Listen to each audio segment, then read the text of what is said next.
En gros, la dépersonnalisation, c'est quand t'as eu un choc tellement fort, en fait, que y a tout qui est bloqué, t'as tes sentiments, tes émotions, t'as ton ressenti. Et c'est en fait pour que tu puisses te concentrer sur la situation. Et souvent, la dépersonnalisation, c'est que le stress, il a été tellement fort que ton cerveau, il reste bloqué. Ton corps, il croit réagir à un stress important alors que c'est pas le cas.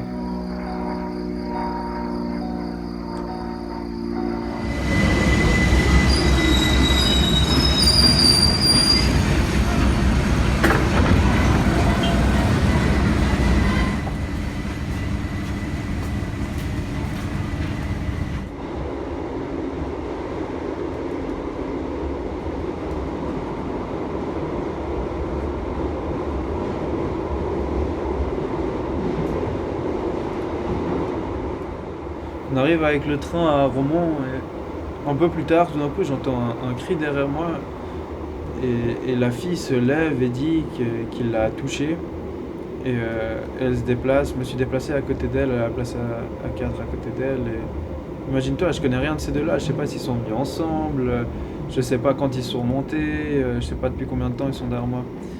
Du coup, je lui demande si ça va, et c'est là que j'ai commis une erreur en fait. C'est que, bon, je le saurais pour la prochaine fois, si ça devait me réarriver, il fallait la mettre en sécurité, il fallait mettre la personne en sécurité.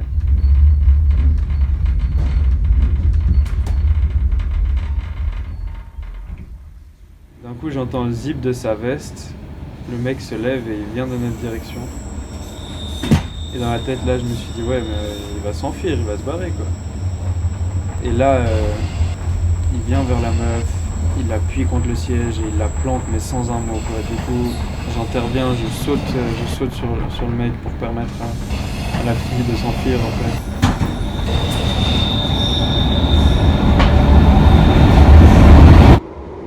Et j'arrive à cette porte et j'essaie d'ouvrir cette de porte et elle veut juste, machin, il veut juste pas s'ouvrir, quoi. Et bien sûr, pendant ce temps-là, bah, le mec, il avait eu le temps de me rattraper, quoi.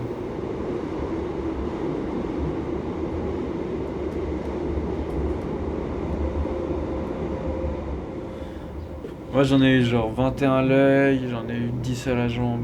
Elle en a eu 200 à la jambe, mais genre rien qu'une jambe. Elle a eu sous la poitrine, tu vois, genre là. Elle a eu dans le dos, elle a eu un peu partout. Et je pense qu'elle en a bien eu pour 350 points de suture.